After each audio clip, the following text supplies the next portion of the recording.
Welcome back, seekers and confessors, to All the Things Sword of Truth, the alcohol-fueled chapter-by-chapter reread of the Sword of Truth series with a waterfall of craft beer on the side.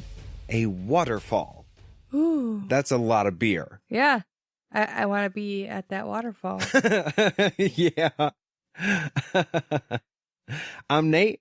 I'm Jade. And this week we're going to be talking about Chapter 30 of Wizard's First Rule. Mm-hmm. I'm going to be honest, I was looking at my Kindle version of it earlier, and I realized that there's only 49 chapters total, so we're under 20 from the end. Yeah, I feel like that felt a lot more daunting before we started the 2 a week. Yeah. And now I'm like, yeah. We're going to finish this book, like, not long from now, guys. Yeah, I've just over a couple of months, I think, till we'll cover the end of this book, and then we get to move on to Stone of Tears. Yay! That's the first one I actually, like, legit read.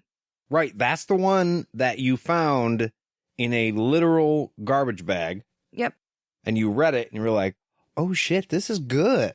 That was the start of something beautiful. Yeah, it really, really was.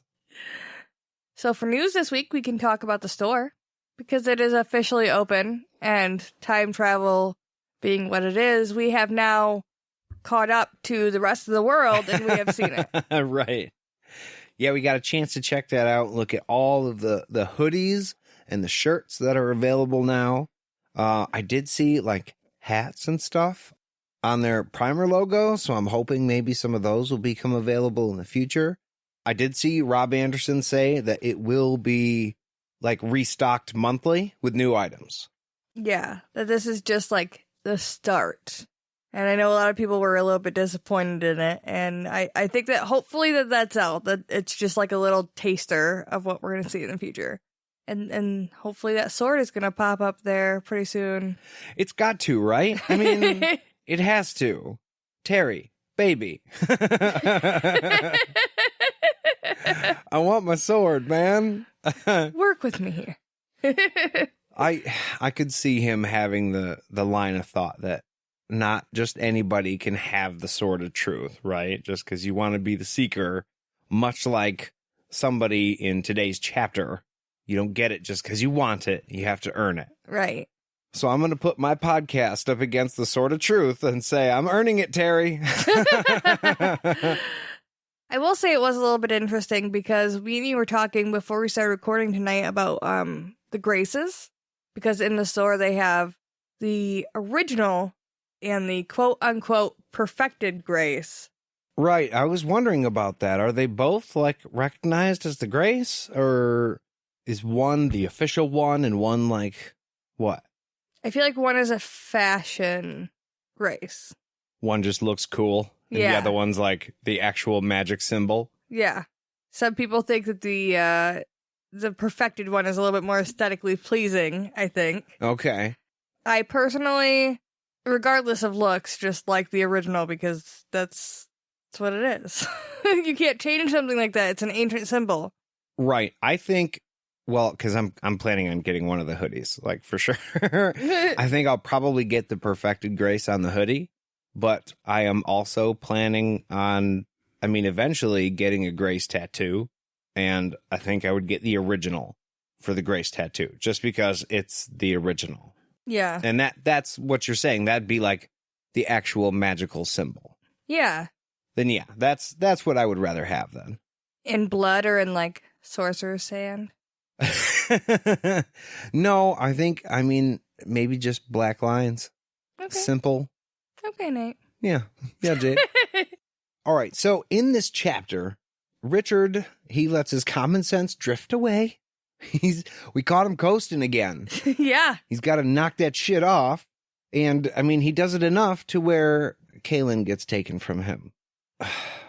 I like this chapter because it shows that Richard is imperfect. Too many heroes are, like, infallible all the fucking time, and Richard is just not one of those dudes. That's for sure. He made a mistake. Yeah, that's for sure.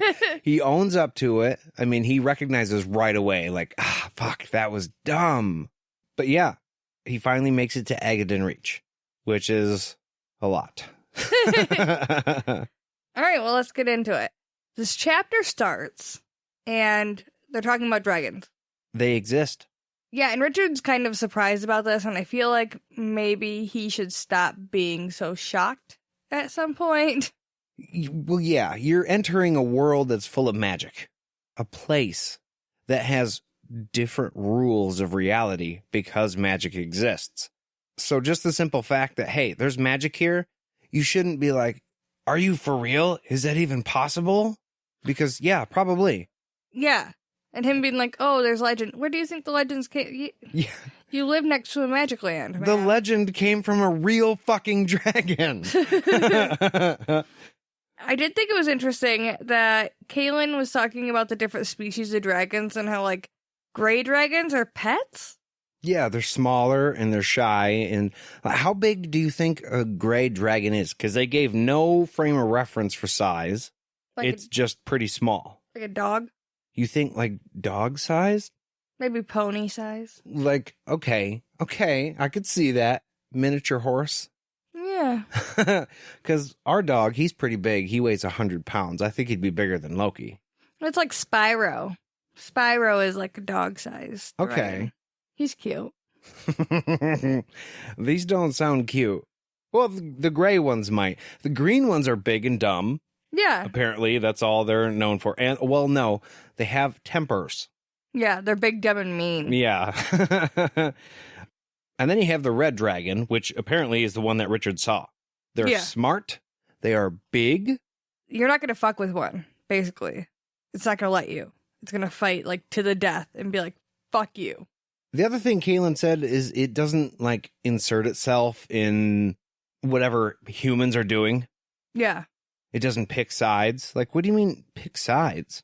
Is it intelligent? Can you talk to these things? At least to a degree. They can reason with it. You can't make a dragon do your bidding. I mean, they say that they have magic. They need magic to fly, most likely. So it's not out of the realm of possibility, like we were just talking about. Hey, there's this big, giant, magical creature, and it can talk. Yeah. So don't freak out when it talks to you. Yeah, because it's going to do that. Don't lose your shit. Fire breathing? Okay, fine. You can fly? Cool. You fucking talk? Hold on a sec. Kahlan doesn't understand, though, how Darkin would get a red dragon to submit to him. Because, like, they're notoriously not working with humans. Like, not being submissive. They don't fucking like people. Yeah. So. It's got to have something to do with the fact that he's an evil fuck, right? Yeah, but, I mean, she even said you can't threaten them with their lives or anything. So, it'll be interesting to see what the fuck he's doing to that dragon. So, Kahlan and Richard, they're hanging out. They've sat down at this point because they've been walking pretty hard for a while.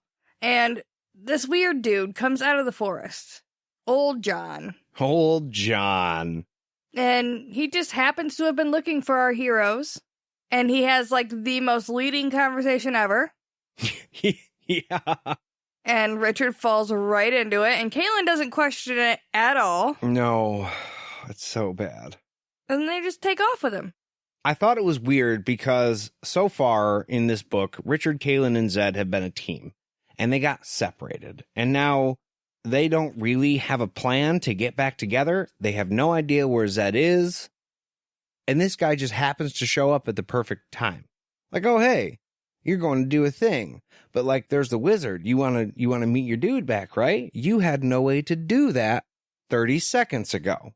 Let me solve your problem. Right. And it's just like, oh, we can get Zed back. Well, of course he's going to want that. And that's suspicious right the fuck away. Yeah. Well, I mean, just the whole thing is suspicious. Him coming out of the woods, him not giving you any information. You always have to get more information from them than you give. You can't give up information. So he's like, Zed sent me. He needs you right away. So follow me and I'll bring you to Zed. And, you know, Richard goes right the fuck along with it. They come to this fork in the road. Okay. And at this point, they are either going to go towards Shota or away. And John, of course, he goes away. Yeah. So they can't even like two birds and one stone this scenario. They have to make a choice. And Richard kind of reads Kahlan because obviously she doesn't want to fuck around with a witch woman. Nobody does. She doesn't really want to go there. Yeah. So he's like, you're right. Let's follow old John. Just, God damn it, Richard. Even though he has, like, internal weird feelings about the whole thing. Yeah, he's feeling conflicted because something's a little weird. And he's like, it's old John. Old John knows Zed. Old John give you a last name? Nope. Show you ID?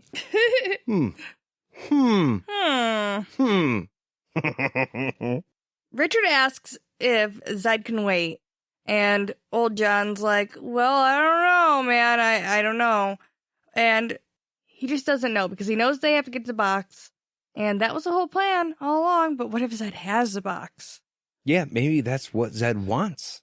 Once John tells him, we'll be there by tomorrow, Richard's like, all right, well, one day. We spent like a fucking month at the Mud People's Village. One day is not that big of a deal. They spent 3 days there. Including the whole, like, building the huts and shit. Holy shit. Yeah, it was 3 days. No, I mean, I thought it was way longer. No, it was remarkably short. Well, I would be so pissed if I was a mud person. Yeah. And then he was all right, man. Fuck. He fucked those mud people pretty good. All right. But yeah, what's one day? You know? So they decide they're going to follow old John. And at this point, all Richard can think about is Zed. And even though he keeps getting a nagging feeling, he can't ignore the thoughts of seeing Zed next. He sees Kahlan pull a spider web off of her face.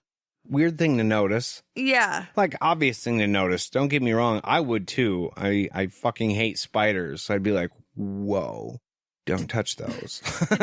Did you get all of it? Because I don't want one in my hair. But immediately, it's a callback to an earlier chapter. Spiderwebs going across pathways, big deal. Something you should be paying attention to. Something that Richard apparently routinely does pay attention to. Right. So, I mean, it is a huge, huge clue. I will say right now, I mean, I'm assuming you read the chapter if you're with us right now. Terry is a master at foreshadowing, and a little detail, like a spider web, may not seem very coincidental, but like it is. Yeah. It is. It's going to pop back up later. And that is where we leave Richard and Kahlan for right now. It jolted me a little bit, I'm not going to lie, when it switched. Yeah, it was sudden. But we're not going to jolt all of you. Because we're really good at those. Yeah. We're super good at the change thing. Yeah. Beer time. Well, this week we are drinking Austin Brothers Beer Company Aloha Punch. I like the name. It's a sorbet series, 5.5% alcohol, 7 IBUs. 7. Yeah. So it's got to be a pretty sweet beer. Yeah. Do you not like sweet beers? No, I'm pretty sure it's a sour.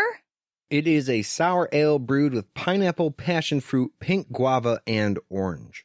So I'm a little nervous. Not oranges, notice, just orange. So it may be just orange crayon. I'm not sure. But you want to try different ones and see what you don't like. So I got a sour. Right. It does have like the Hawaiian punch flowers on the front of it. I can't wait to try this one. All right, here we go. I feel like this can is pressurized, so hopefully. Oh, yeah, it's going. Oh, no.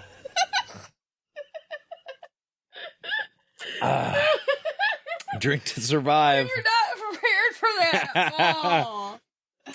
We're going to have to wash this blanket here. Considering how much you were like, this is pressurized, I could feel it. Plan for that at all. Well, it's very good. I was able to drink quite a lot of it very quickly. I didn't catch all of it, though.